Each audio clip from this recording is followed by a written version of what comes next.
সঙ্গে। সৃজিতা, এই মুহূর্তে চলে এসেছি বাঁশবেড়িয়া জাগরণী যুবক সংঘ। কার্তিক পুজো এইবারে বাঁশবেড়িয়ায় মেতে উঠেছে আলোকসজ্জায়। আমরা কথা বলে নেবো এখানকার পরিচালকদের কাছ থেকে আর জেনে নেবো ওনাদের মতামত। চলে আসুন।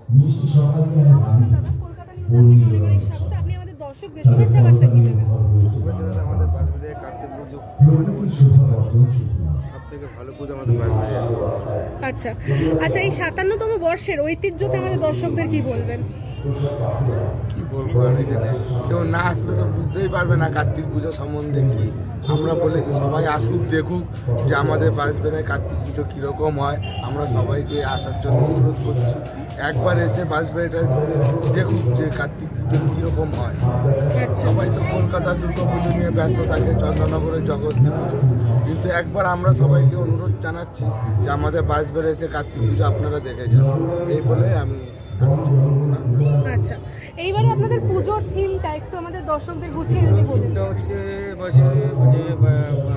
প্রায় বিলুপ্ত প্রায় পাখিরালয়।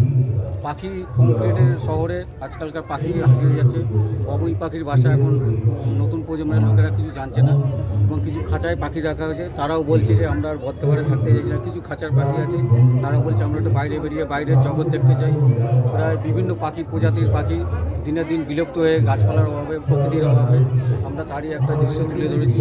এবং দেখবেন বাইরে কোটরে ছোটো ছোটো কোটর, আগে যেগুলো টালির বাড়ি ছিল, টালির বাড়িতে দেখা যেত বাবুই পাখির মধ্যে ছোটো ছোটো পাখিগুলো বাসা বাঁধতো। সেটা এখন ছাদের ঘর হয়ে গেছে, তাদের এখন বাসা প্রায় আশ্রয়হীন হয়ে গেছে।